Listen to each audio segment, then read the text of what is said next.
बहुत आनंद आया। मेरे साथ मेरे सीनियर एडिटर संजय शर्मा भी इस वक्त जुड़े हुए हैं। संजय शर्मा, प्रधानमंत्री का हर दौरा चर्चाओं में तो रहता है, लेकिन मुझे लगता है कि आज का दौरा भारत से ज्यादा पाकिस्तान में चर्चाओं में रहेगा, क्योंकि कल पाकिस्तान के डीजीएमओज ने अपनी प्रेस कॉन्फ्रेंस में जो दावे किए थे, प्रधानमंत्री के इस दौरे ने एक चुटकी में कुछ घंटों में उन दावों की हकीकत सामने रख दी। मोदी आज आदमपुर बेस पर गए थे, जो कि भारत का राफेल स्क्वाड्रन का सबसे बड़ा बेस है। और यहाँ पर प्रधानमंत्री नरेंद्र मोदी ने आकर के जो हुंकार भरी है, ललकार भरी है, उसको देख करके पाकिस्तान की नींदें उड़ गई होंगी। क्योंकि पाकिस्तान ने कल ही दावा किया था कि हमने आदमपुर एयरबेस तो उड़ा दिया, लेकिन प्रधानमंत्री नरेंद्र मोदी वहां जाकर के गर्जना कर रहे हैं, भारतीय सैनिकों की तारीफ कर रहे हैं, उनको नमन कर रहे हैं। और साथ ही साथ ये भी कह रहे हैं कि पाकिस्तान सहित दुनिया का कोई भी देश सुन ले, आतंकी हमले बर्दाश्त नहीं होंगे।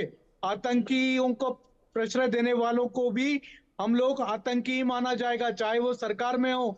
स्टेट स्पॉन्सर टेररिज्म अब नहीं चलने वाला, और साथ ही साथ न्यूक्लियर की धमकी भी नहीं चलने वाली है।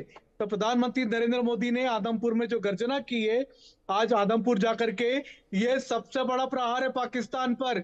यानी पहले एयर स्ट्राइक, सर्जिकल स्ट्राइक, उसके बाद में ऑपरेशन सिंदूर, और ये आप कह सकते हैं ये ऑपरेशन आदमपुर था प्रधानमंत्री नरेंद्र मोदी का कल। ये प्रधानमंत्री का ये एक तरीके से तैयारी थी। आज प्रधानमंत्री ने बोला और खूब बोला। संजय जी, प्रधानमंत्री के आज के जवानों के बीच में भाषण को देखकर ये नहीं लगा कि प्रधानमंत्री किसी तय लाइन, तय दायरे में रहकर अपनी बात बोल रहे हैं। वो बोलते रहे, एक्सटेम्पोर जैसे बोलना होता है कि जो दिल में आ रहा है उस वक्त वो बोल रहे थे।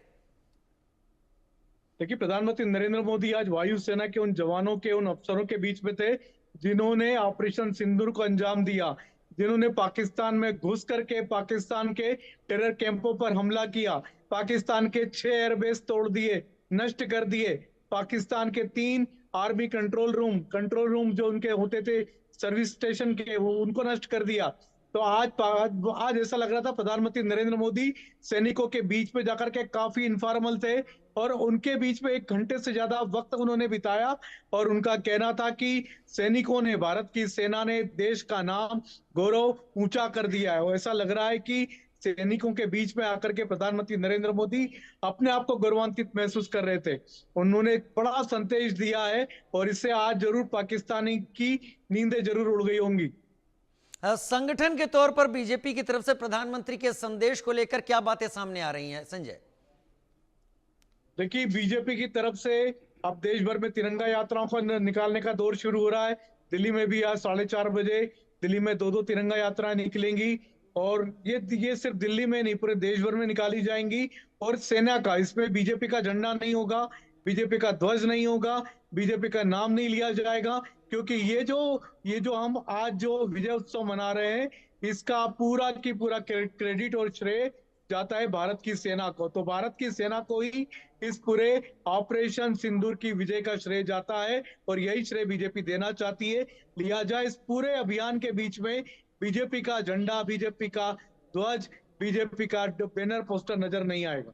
बीजेपी का बैनर, पोस्टर, बीजेपी का झंडा इन तिरंगा यात्राओं में नजर नहीं आएगा, ऐसा संजय शर्मा कह रहे हैं। मयंक चौबे जी मेरे साथ कर्नल इस वक्त जुड़े हुए हैं। लेकिन मयंक चौबे जी, अगर ये संकेत बीजेपी अपनी इन तिरंगा यात्राओं से देना चाहती है कि ये सब सेनाओं का काम है, लेकिन हम और आप समझते हैं इन बातों को कि सेनाएं भारत में पॉलिटिकल लीडरशिप के संकेत पर काम करती हैं। पॉलिटिकल लीडरशिप जितनी कड़ी और जितनी ताकतवर होती है, उतना ही तगड़ा संदेश देने के लिए सेना भी तैयार होती है। तो एक संदेश ये निकलता है इससे कि ये पॉलिटिकल लीडरशिप का भी इसमें जो रोल था उसने भी बखूबी निभाया। जी राजीव जी, मैं आपकी अनुमति से संजय जी के जो बयान है उसको थोड़ा सा आगे लेकर जाना चाहूंगा। प्रधानमंत्री न सिर्फ सेनाओं का धन्यवाद दे रहे थे, प्रधानमंत्री ने, जहां तक मेरा ख्याल है, दबे लफ्जों में बात की होगी पैरामिलिट्री फोर्सेस की, बॉर्डर सिक्योरिटी फोर्सेस की, फर्स्ट लाइन ऑफ डिफेंस। जी, आपको जानकर आश्चर्य होगा कि हमारी बीएसएफ ने भी दुश्मन की एक लॉन्चिंग पैड तबाह किया है। जी, ये खबर मेरे पास में आई है, और ऐसा नहीं है कि बीएसएफ पीछे रही है। बीएसएफ ने उन 7 आतंकवादी जो कि घुसपैठ करने की कोशिश कर रहे थे भारतीय सीमाओं में, उनको भी साफ किया था। बीएसएफ के साथ में आप देखिए पुलिस फोर्स, जितने भी बॉर्डर एरियाज में ब्लैकआउट हुआ, लोगों को घर तक अंदर तक लेकर जाना, पुलिस और प्रशासन दोनों ने कंधे से कंधा मिलाकर काम किया। टाइमली सिविलियन जनता को मार्केट से हटाकर अपने अपने घरों तक पहुंचाया। इसमें इंडिया की इंटेलिजेंस का हाथ है, जिन्होंने समय पर रहते लोगों को आगाह किया। जैसे बाड़मेर में आपको ध्यान होगा कि सायरन बजता है, एक जीप मार्केट में चलती अनाउंस करती हुई कहते हुए कि आप अपने घर में जाइए। ये इंटेलिजेंस आई थी कि बाड़मेर जो है वो एक टारगेट होगा। पुलिस प्रशासन और प्रशासन के और एहलकार जो थे वो हरकत में आए, उन्होंने सारे सिविलियंस को, जनता को अपने अपने घरों में सेफली पहुंचाया। उसके बाद में हमने देखा पाकिस्तान ने नामाकूल हरकत की, उन्होंने वहां पर मिसाइल दागने की कोशिश की, जिसको हमने नष्ट कर दिया। यहां पर सेना का रोल आया।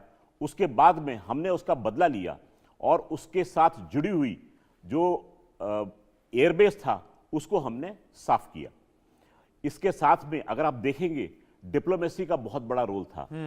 जब जब भारत ने कोई कदम उठाया, देश के कदम को क्वेश्चन करना तो दूर, लोगों ने हमारे पीछे हिमायत कर कर हमारे पीछे खड़े रहने का संकल्प लिया। दुनिया के कई मित्र देश थे, भारत के साथ खुलकर आए। कुछ लोगों ने मौन रूपी अर्धसम्मति व्यक्त की, किसी कारणों से वो खुलकर नहीं बोल सकते थे, परंतु देखा जाए तो 99% विश्व जो था वो भारत के पीछे था। कुछ एक ताकतों के छोड़ के, उन ताकतों में एक नाम जाता है तुर्की का। बड़ा अफसोस होता है राजीव जी, भारत ने मित्र समझकर मुसीबत की घड़ी में जब तुर्की में एक भूकंप आया था तो अपनी पूरी की पूरी टुकड़ी जो थी सेना की वहां भेजी थी उनको बचाने के लिए। उस ऑपरेशन का नाम रखा था ऑपरेशन दोस्त। जो मेरे तुर्की के मित्र थे उन्होंने बड़ी तारीफ की थी कि बड़ा सोच समझ के नाम दिया है और बहुत सुंदर चीज दी है, लेकिन तुर्की ने उसका जवाब दिया। भारत में युद्ध घोषित हो जाने के बाद भी उन्होंने अपनी ड्रोन की सप्लाई जो है वो जारी रखी। उन ड्रोन को हमने तबाह कर दिया, परंतु इस क्षण यह पता लग गया कि हमारा असली मित्र कौन है और हमारा तथाकथित शत्रु कौन है। जी मैं तो आपके माध्यम से आपकी जनता से यह कहना चाहूंगा, हम लोग बहुत जाते हैं छुट्टी मनाने के लिए तुर्की और अजरबैजान, कृपया थोड़ा सा लगाम लगाइए। जिस प्रकार से मालदीव्स ने हमारे प्रधानमंत्री का मुखौल अड़ाया था और हमारे खिलाफ एक मोर्चा खोला था, हमारी जनता ही ने केवल सोशल मीडिया के माध्यम से उनको घुटनों पे ला दिया। मैं जरा सा मयंक जी, प्रधानमंत्री मोदी ने आज जो कुछ कहा है, क्योंकि संजय शर्मा है जो बीजेपी को नजदीक से